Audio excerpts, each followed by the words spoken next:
So like so these are kind of like small things. Like I talk a lot about I talk a lot. I talk a lot about when like top teams are playing like these type of teams like the challenger teams or even bottom teams that they're not trying as much and they play a little more loose, a little less disciplined. Sometimes it could result to maps turning out like this. And like sometimes I also talk about players doing too much when they could just hold a tight setup on a hill. And this is what we're referring to on P1 is Kenny. So Kenny, him dying is the catalyst to OMiT getting a majority of this P4 time. And then honestly, like, I mean, they came out guns hot and they outgunned OpTic a lot. They were just fucking gunning. They broke them a lot. P1, they got a lot of time on P1. But if you take this time into account, take this time and a couple other times, probably could have went a different way, just majority by points. So Kenny gets this kill. So they get into an ideal scenario here in a second. So he gets this kill, and then like they kill number 7. So they kill number 7.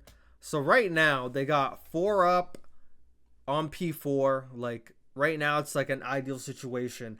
I feel like Kenny is doing too much here. I kind of felt like after he got this kill, if you really want to guarantee this time and just depend on your gun skill on a map like Rio, you don't have to do too much. You don't have to go for flank kills. You try to win a straight up gunny. Like play back here in garage and watch this back way. Don't really go here because I guess he'll just fucking nade it and shit. But go inside garage and watch the back. That way you have a tight 4-man setup where they have to push now, as opposed to going out here, which he goes out here. Even like anywhere you could play guarantees. Like, but I prefer him honestly after getting this kill. He could easily went back to his team, play garage. They could have got more time on this P4. Instead, OMiT breaks it right after number 1 dies. So take a look at this. Taking an extra route. And I was thinking, if you're taking this route, you must know you're getting a time on somebody. You must know someone's there. Because why else would you do this flank? So he dies here, and this is the catalyst now to them now getting pinched. Because, I mean, granted, number 2 dies anyway, but, I mean, if he's closer, he kills number 5 here maybe, and then he turns, he could help. And that way number 3 doesn't have to watch because then he ends up killing number 5. So now he knows. So now number 3 knows that probably no one else is coming here. They're all coming from the front because I think Pred's going to call that out. All of them are from the front. But I'm not sure if he did because even number 3 is just like chilling there for a bit. Like he had 3 guys swarming him. Did not call that out because now they're just. Now you're down in numbers. Now you're getting swarmed on. So I think that all came down to Kenny right there and just his individual play there. Maybe not playing tighter. Or not playing a more guaranteed there. But then that was the catalyst to number 3, because now number 3's thinking, okay, there might be like another person back there, but then Pred didn't call out over there. So that's like mistake number 1. And so my second point, I mean, this could be harsh, but you're going to see how this plays out. And maybe some of you who talk about me saying you can't roll to like we're playing a different game, all that stuff. Maybe this could maybe open your eyes into maybe not because it's OpTic. Some of you might still be blacked out. So I'm thinking with 26 seconds, granted it's Rio, but this is just my opinion. This is my thoughts on it. So this is my thoughts on it because you're going to see how this all plays down in the end. Because it wasn't that bad for OpTic, but they could have maybe extended the lead a bit more.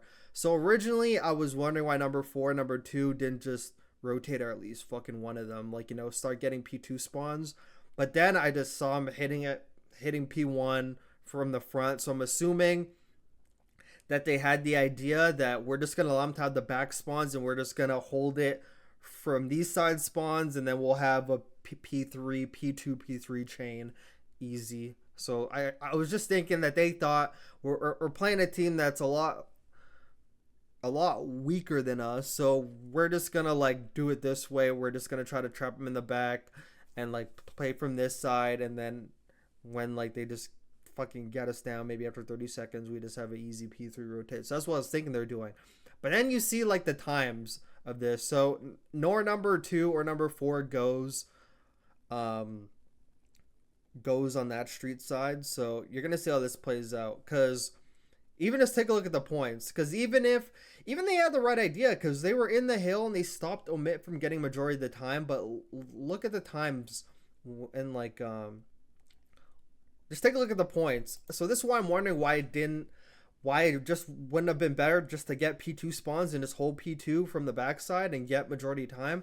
Because going into P2 now, 136 to 108.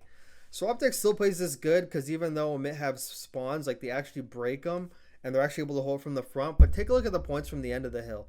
So like by the end of the hill, you only end up getting 18 points and they get 12, which is why I was thinking, was it really that beneficial? Like instead of maybe getting it from this side and getting majority P2, maybe going up to like 170 as opposed to only getting like, they got like 12 seconds of time. They got 12 seconds of time, and the rest was just like contested or empty time. So I'm not sure if that was like their game plan or if they're just like not trying as hard. But I'm thinking like when I'm thinking about hard points, I'm thinking about rotating early, getting maximum time, getting big leads, chaining, break. Like I'm thinking of like the hard point, old school way of hard point where I'd see a lot of like 250s to like 120s, but we don't see that often these days because teams don't rotate as much. And like I don't know, I guess when top teams play bottom teams, they don't try as hard. But these are my thoughts. Let me know your thoughts in the comment. If they're ignorant OpTic fan comments, keep them to yourself. Don't want to hear them. I'm already losing brain cells from that shit. And then also my last one was somewhat along the same lines, but this one is complete hindsight. I even said it in the stream because if you need to go back, watch my OpTic OMiT VOD review. But I wrote this down in the notes. I was curious why, with 14 seconds left, number 4 didn't just start going to P4. It's a money hill. You already have a big lead. Trust your teammates maybe to make it mixy. If they don't, they don't. They got 14 seconds, whatever, 138 to 183. Guarantee a good hold on P4, and you're up to like maybe 220, 230 going into bridge. But instead, number 4, I thought this was kind of like, this is my opinion, but I thought it was a bad play. I thought it's like a bad playoff life. Like, why are we? Because he didn't do anything with this life. Like, there's 14 seconds left. He just went to go die. I was thinking he goes this way off spawn. So number 4, I'm thinking he goes this way off spawn. Hypothetically, it involves him to win this gunfight, but he wins the gunfight number 8, and his team now is going to probably have majority of P4. So him going this way, boom, he kills number 8. All of a sudden, he's there. And look, you got number 1 there. Number 2 wins that one. So let's say hypothetically, Dashi wins against number 8. Now they got 2, they got 4, they got 1, and you got one guy there, which they're probably going to know where he is anyway. You kill him, and now you got a majority of the time. But instead, he died early. OMiT end up getting this, and they get a majority this time, which actually brought them back into the game. Look how much points they got from this. They basically got damn near all the points and got right back into the game. All this comes from people not rotating. This is why I emphasize rotating. Some people in the comments, for some reason, call me a madman. The proof is in the pudding. This is why you rotate. Especially when you have big leads. You could afford to lose 14 seconds. You have a 60-point lead. And then, especially when it's going to a money hill. That P4 is a money hill. So, take that into account, guys.